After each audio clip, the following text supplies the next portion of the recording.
Hey guys, I'm just out here in my shop going through a bunch of old car parts and tossing stuff, and I ran across this set of cheap eBay HIDs and LED fog lights.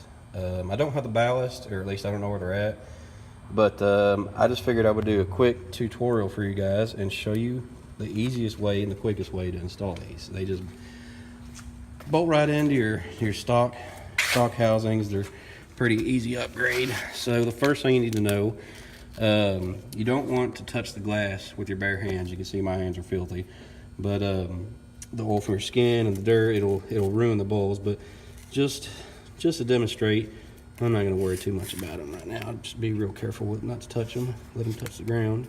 I think these are two different ones, but anyway, so we got those uncovered.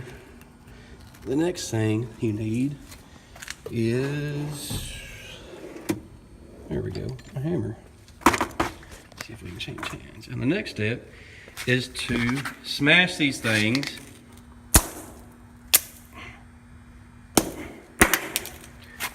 and quit blinding the hell out of people.